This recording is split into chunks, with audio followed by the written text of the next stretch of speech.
कशा आहेत सगळे? अरे वा, सगळे खूप छान छान आहेत, मस्त आहेत. मुलांनो, आज आपल्याला छानशी गोष्ट ऐकायची आहे. जादूची सायकल आणि चिनू. आहे की नाही छान छान मजेशीर गोष्ट? चला तर मग बघायचं का काय काय होतं. एका सुंदर गावात एक चिनू नावाचा मुलगा राहत होता. चिनू खूप जिज्ञासू आणि दयाळू होता.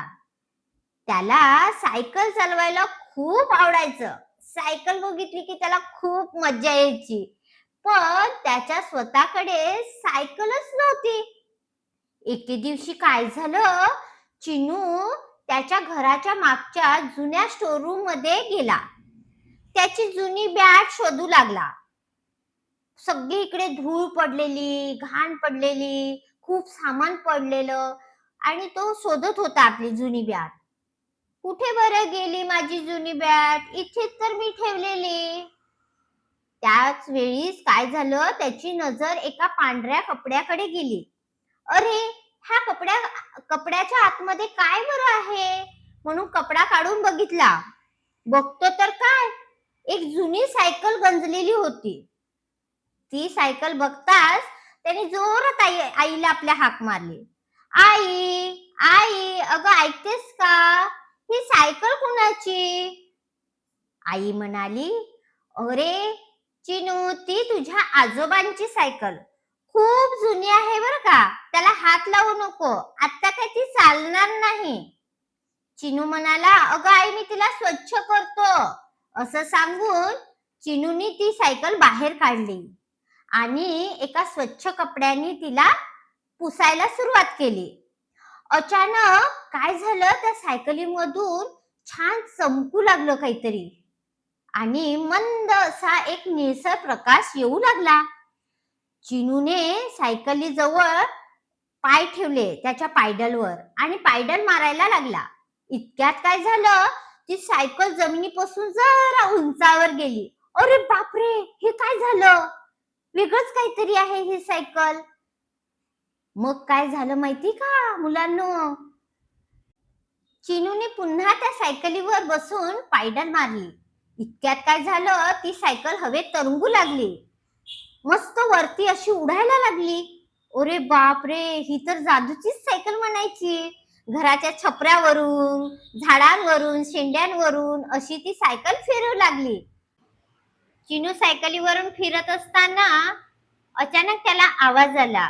अरे चिनू, खाली बघ, त्या तिकडे खाली झाडाखाली बघ, पिल्लू घरट्यातून खाली पडलेले आहे. चिनूने लगेच पाहिले.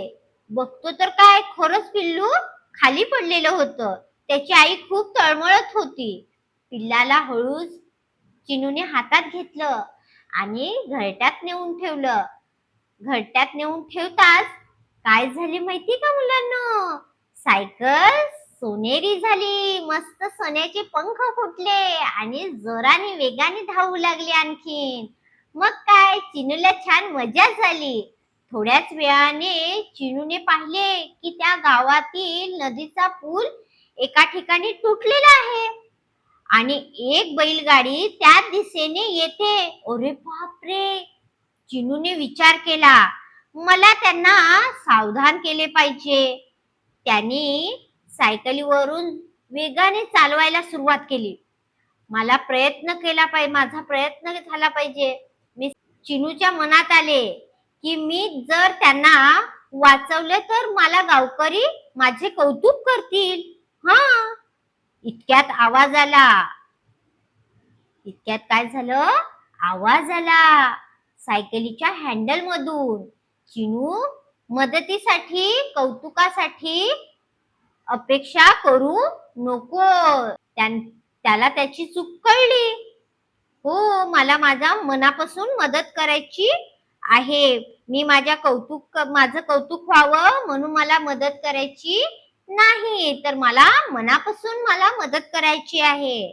हे म्हणताच सायकल वेगाने धावू लागली आणि बैलगाडी जवळ जाऊन पोहोचली. चिनूने लगेच चालक काका असतात त्यांना सावधान केले. काका काका थांबा, असं म्हणून बैलगाडी थांबवली. बैलगाडीतले काका म्हणायला लागले, अरे बाळा, असा मध्येच का आलास आणि माझी बैलगाडी का थांबवलीस? इतक्यात काय झालं, चिनू म्हणाला, ओ काका, हा ब्रिज तुटलेला आहे. मग काय, काकांनी खाली उतरून बघितलं तर काय, बाप रे, इतका ब्रिज तुटलेला आहे. आता तर मोठा अपघातच झाला असता.